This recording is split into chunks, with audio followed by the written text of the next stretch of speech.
কবে পড়েছে এবারের অক্ষয় তৃতীয়া? সোনা কেনার শুভ সময় কখন?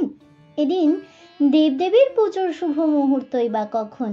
সেই সম্পর্কে বিস্তারিত জেনে নিন আমার আজকের এই ছোট্ট ভিডিও থেকে।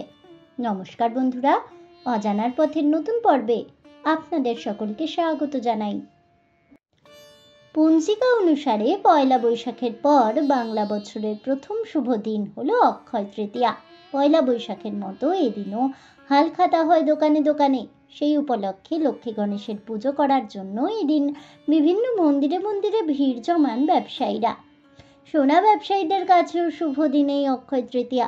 বলা ভালো, ধনতেরাসের সোনা কেনা যদি উত্তর ভারতের রীতি হয়, তাহলে দক্ষিণ ভারতে অক্ষয় তৃতীয়া।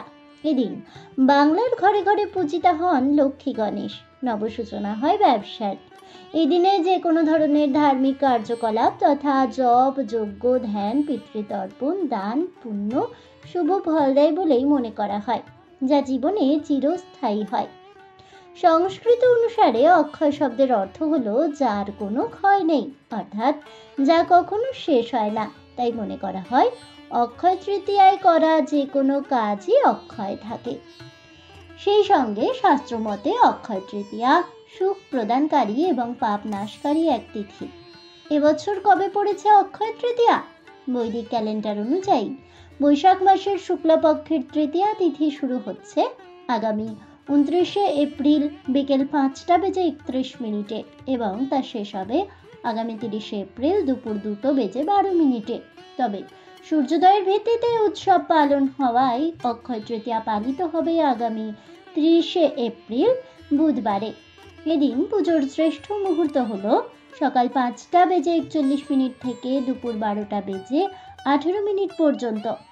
এ সময় লক্ষ্মী ও কুবের দেবতাকে পুজো করা যেতে পারে। বিশ্বাস করা হয় এই পুজোয় অর্থনৈতিক সমৃদ্ধি ও সৌভাগ্য বৃদ্ধি পায়। এদিনে সোনা কেনার শুভ মুহূর্ত হলো আগামী 30শে এপ্রিল সকাল 5:41 থেকে দুপুর 2:12 পর্যন্ত। প্রসঙ্গত, এই পুজোর সঙ্গে বেশ কয়েকটি পুরাণের কথা জড়িয়ে রয়েছে। শোনা যায় মহাভারতে কৌরবদের কাছে পাশা খেলায় হেরে গিয়ে 12 বছরের জন্য বনবাস ও 1 বছরের জন্য অজ্ঞাতবাসে যেতে বাধ্য হয়েছিলেন পাণ্ডবরা। তাদের বনবাসে থাকার সময় ফের কৌরবদের চক্রান্তে মুনি দুর্বাসা তার শিষ্যদের নিয়ে এক রাতে পাণ্ডবদের আশ্রয় গ্রহণ করতে যান, কিন্তু সেই সময় তাদের ঘরে কোনো অন্ন ছিল না। ক্ষুধার্ত মুনি দুর্বাসা অভিশাপ দেবেন ভেবে ভয় পান পাণ্ডব পত্নী দ্রৌপদী।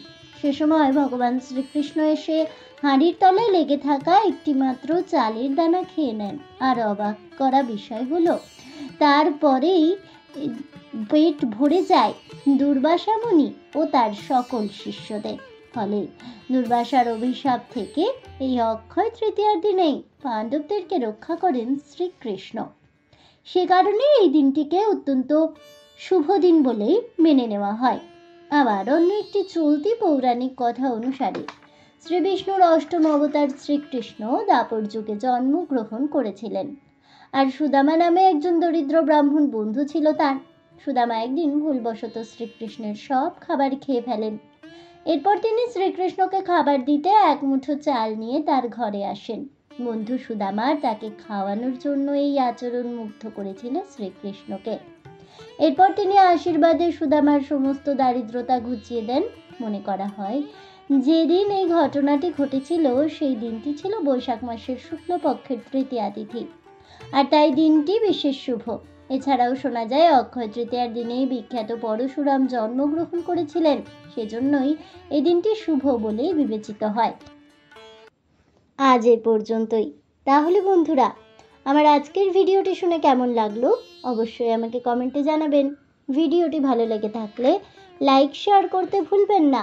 আমার চ্যানেলের নতুন বন্ধু হয়ে থাকলে চ্যানেলটিকে সাবস্ক্রাইব করে দেবেন। পাশে থাকা বেল বাটনটি প্রেস করে রাখবেন নতুন ভিডিওর নোটিফিকেশন পাওয়ার জন্য। ফিরে আসছি পরবর্তী ভিডিও নিয়ে। ততক্ষণ সবাই ভালো থাকুন, সুস্থ থাকুন, আর অবশ্যই সঙ্গে থাকুন আর দেখতে থাকুন অজানার পথে।